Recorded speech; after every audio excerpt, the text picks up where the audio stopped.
wabarakatuh. Salam sejahtera bagi kita semua. Perkenalkan, nama saya Siti Saripah, kelas AKP 5A, jurusan akuntansi, program studi akuntansi keuangan publik. Kali ini saya akan mempresentasikan tentang permintaan jasa audit dan jasa insurans lainnya pada mata kuliah Auditing 1.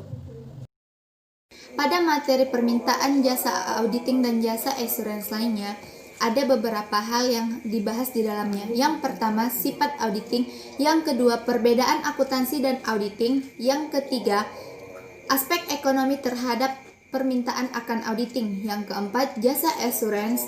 Yang kelima, jenis-jenis audit. Yang keenam, jenis-jenis auditor. Dan yang terakhir, akuntansi publik bersertifikat atau CPA. Pembahasan pertama yaitu sifat auditing. Sebelum kita mengetahui apa sebenarnya sifat auditing tersebut, lebih baiknya atau lebih spesifiknya kita harus mengetahui auditing itu seperti apa atau apa itu auditing. Jadi, auditing adalah pengumpulan dan evaluasi bukti tentang informasi dan menentukan untuk melaporkan derajat kesesuaian antara informasi itu dan kriteria yang telah ditetapkan. Auditing harus dilakukan oleh orang yang kompeten. Kunci dari auditing adalah seorang auditor. Auditor adalah orang yang mengaudit. Jadi, auditor memastikan kesesuaian antara informasi dengan kriteria yang telah ditetapkan dengan cara mengumpulkan dan mengevaluasi bukti auditing, sehingga menghasilkan laporan audit sesuai dengan informasi dan kriteria yang telah ditetapkan. Informasi dan kriteria yang telah ditetapkan untuk melakukan audit harus tersedia informasi dalam bentuk yang dapat diverifikasi dan beberapa standar kriteria yang dapat digunakan auditor untuk mengevaluasi informasi tersebut.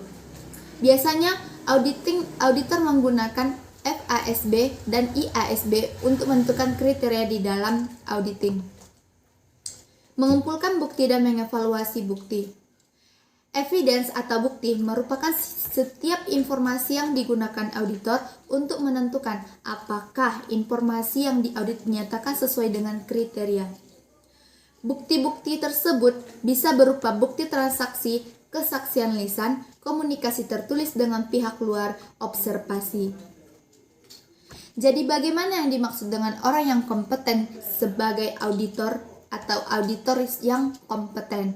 Jadi orang yang kompeten dan independen adalah orang yang memiliki kemampuan yang mampu mengevaluasi bukti dan mengambil kesimpulan yang tepat. Begitu juga dengan orang yang independen. Orang yang independen mempunyai pendapat sendiri tetapi bebas tanpa terikat, yang mampu mengevaluasi bukti auditing sehingga menyimpulkan kesimpulan yang tepat. Yang terakhir, hasil dari auditing adalah laporan audit. Jadi pelaporan merupakan proses terakhir auditing, yaitu mengkomunikasikan temuan kepada pengguna melalui laporan audit. Contoh audit atas SPT pajak. Agen kantor pajak mengumpulkan dan mengevaluasi bukti dengan cara memeriksa cek yang dibatalkan dan catatan pendukung lainnya, sehingga menghasilkan informasi SPT pajak yang diisi oleh wajib pajak dan menetapkan kriteria internal revenue code dan semua interpretasinya, sehingga laporan tentang hasil-hasil tersebut menghasilkan laporan tentang kekurangan pajak.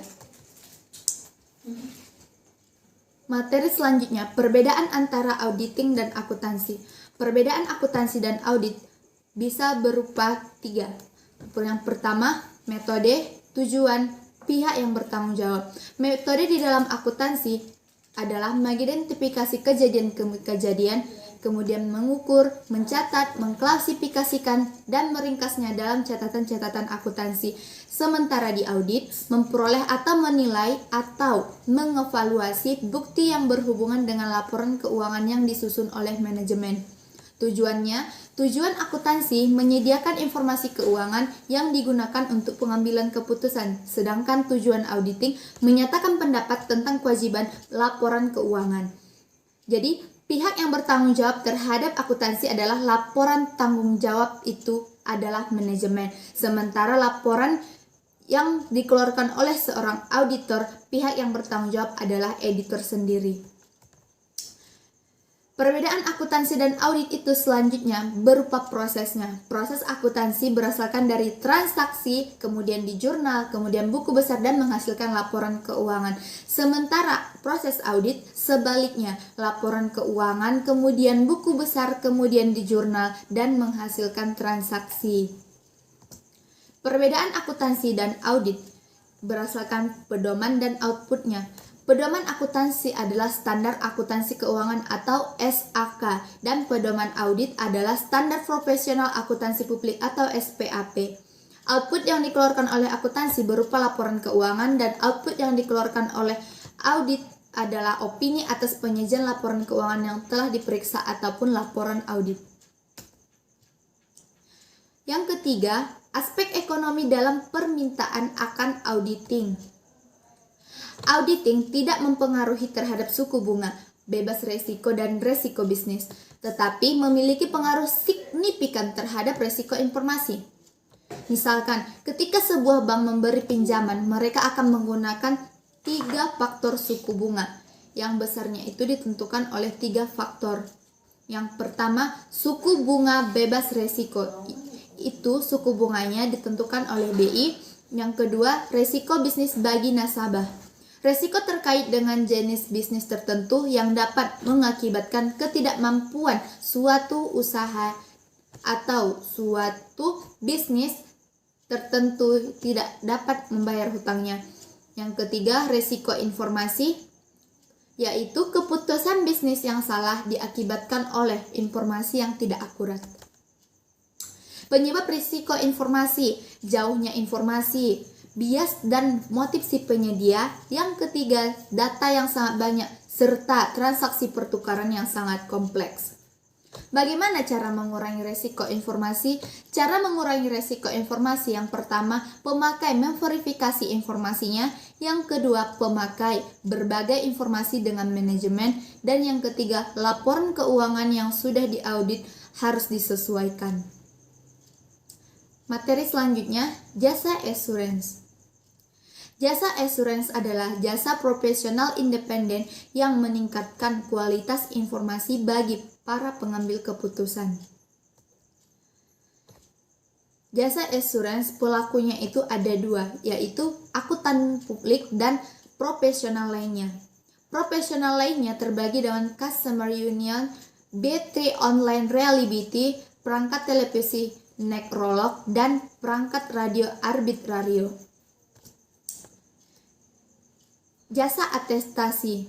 Jasa atestasi adalah jenis jasa assurance di mana KAP mengeluarkan laporan tentang suatu permasalahan atau asersi yang disiapkan pihak lain. Jasa atestasi bisa berupa audit atas laporan keuangan historis, audit atas pengendalian internal terhadap pelaporan keuangan, review atas laporan keuangan historis, jasa atestasi mengenai teknologi informasi, dan jasa atestasi lain yang dapat diterapkan pada berbagai permasalahan. Jasa assurance lainnya, sebagian besar jasa assurance lainnya yang diberikan oleh akuntan publik memenuhi definisi jasa atestasi. Akuntan publik tidak harus mengeluarkan laporan tertulis. Kepastian ini tidak harus mengenai reliabilitas asersi pihak lain tentang ketaatan pada kriteria tertentu. Contoh jasa assurance lainnya, pengendalian atas resiko yang berhubungan dengan investasi, mystery shopping, penilaian resiko pengumpulan, pendistribusian, penyampaian informasi digital, penilaian resiko kecurangan dan tindakan ilegal, serta sertifikasi ISO 9000 dan audit lingkungan. Hubungan antara jasa assurance, jasa atestasi, dan jasa non-assurance. Jasa assurance dan jasa non-assurance berhubungan dengan konsultasi manajemen tertentu. Jasa atestasi, audit, revenue, pengendalian internal atas pelaporan keuangan, dan jasa atestasi mengenai teknologi informasi dan jasa atestasi lainnya. Jadi, jasa assurance di dalamnya termasuk dengan jasa atestasi dan jasa assurance lainnya. Sementara jasa non-assurance tidak termasuk jasa assurance lainnya. Jasa non-assurance itu bisa berupa konsultasi manajemen lain, jasa pajak, akuntansi, dan pembukuan. Jenis-jenis audit. Jenis-jenis audit ada 3, audit operasional, audit ketaatan, dan audit laporan keuangan. Audit operasional, contoh, mengevaluasi apakah pemrosesan gaji yang terkomputerisasi untuk perusahaan anak TK beroperasi secara efisien dan efektif. Informasinya, jumlah catatan gaji yang diproses dalam 1 bulan, biaya departemen, dan jumlah kesalahan yang terjadi. Kriteria yang telah ditetapkan, standar perusahaan untuk efisiensi dan efektivitas. Bukti-bukti yang digunakan adalah laporan kesalahan, catatan gaji, dan pemrosesan gaji. Audit ketaatan, contohnya menentukan apakah persyaratan bank untuk perpanjangan pinjaman telah dipenuhi. Informasinya adalah catatan perusahaan. Kriteria yang ditetapkan adalah ketentuan perjanjian peminjaman. Bukti-bukti yang digunakan adalah laporan keuangan dan perhitungan oleh auditor. Audit laporan keuangan, contohnya audit tahunan atas laporan keuangan. Informasi yang diperlukan adalah laporan keuangan Boeing. Kriteria yang ditetapkan adalah prinsip-prinsip akuntansi yang berlaku umum. Bukti-bukti yang digunakan berupa dokumen, catatan, dan sumber bukti dari luar. Jenis auditor. Jenis-jenis auditor ada 4. Yang pertama, kantor akuntan publik. Kantor akuntan publik bertanggung jawab mengaudit laporan keuangan historis yang dipublikasikan oleh perusahaan terbuka. Yang kedua, auditor Badan Akuntabilitas Pemerintah. Auditor yang bekerja untuk GAO Amerika Serikat, sebuah badan non-partisipan dalam cabang legislatif pemerintah federal. Yang ketiga, agen-agen penerimaan negara. Agen-agen penerimaan negara ini bertanggung jawab untuk memberlakukan peraturan pajak federal dan mengaudit SPT wajib pajak. Yang terakhir, auditor internal. Auditor internal ini dipekerjakan oleh suatu perusahaan untuk mengaudit bagi manajemen. Yang terakhir, akuntan publik bersertifikat atau CPA. 3 persyaratan untuk menjadi CPA. Apa sajakah itu? Yang pertama, persyaratan pendidikan. Yang kedua, persyaratan ujian CPA yang seragam. Dan yang ketiga, persyaratan pengalaman. Persyaratan pendidikan seperti apakah? Apa sajakah persyaratan pendidikan untuk menjadi seorang CPA? Biasanya seorang sarjana akuntansi atau S1 jurusan akuntansi dengan jumlah nilai kredit akuntansi minimum. Sebagian besar negara bagian sekarang mensyaratkan 150 jam kredit semester atau 225 kredit kuartalan untuk mendapatkan lisensi CPA. Beberapa negara bagian lain mengharuskan kredit yang lebih sedikit, tetapi mensyaratkan 150 kredit semester sebelum menerima sertifikat CPA. Lalu bagaimana persyaratan ujian CPA yang seragam? Persyaratan ujian CPA yang seragam, ujiannya berdasarkan komputer yang telah diberikan pada berbagai pusat pengujian. Bagian-bagian yang diujikan adalah sebagai berikut: auditing dan atestasi selama 4 jam, akuntansi dan pelaporan keuangan selama 4 jam, peraturan selama 3 jam, dan yang terakhir lingkungan dan konsep bisnis selama 3 jam. Beberapa negara bagian juga mensyaratkan ujian etika tersendiri. Dan selanjutnya, bagaimana dengan persyaratan pengalaman? Persyaratan pengalaman bervariasi, mulai dari yang tanpa pengalaman sampai yang berpengalaman 2 tahun. Beberapa negara bagian mengharuskan memiliki pengalaman kerja di lembaga pemerintah atau industri, termasuk auditing internal. Jadi, hanya itu yang dapat saya sampaikan dari materi permintaan jasa auditing dan jasa assurance lainnya.